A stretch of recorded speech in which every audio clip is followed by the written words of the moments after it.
So recently I was starting my shift in the emergency department, and at a handover, the other team was handing over a patient to me that had come in with increased work of breathing and hypotension. They weren't really sure what the cause was at that time, but they were sure that the patient was in shock and they were treating appropriately.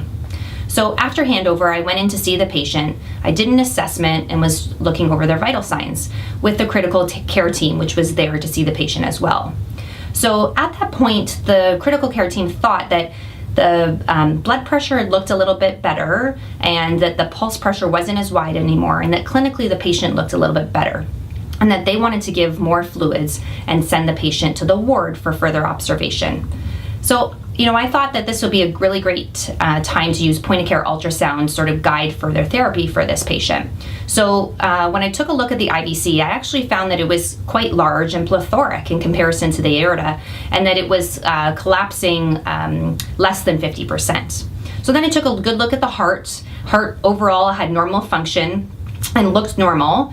And then finally I looked at the lungs. So when I looked at the lungs on both sides, I found quite a few B lines throughout.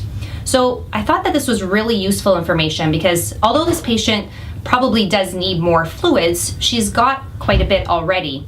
And that another step in her therapy, or another adjunct for her therapy, will probably be to add vasopressors to her therapy, because her lungs at that point looked bad because they had B lines, meaning that there was fluid in them, that they should be really careful and judicious with their further fluids that they give this patient when they're treating her later on in the ICU. So I thought this was a really good example of using point-of-care ultrasound to help guide further therapy for our patients in resuscitations, and also to show that it helped guide where this patient will need to go for further treatment as well.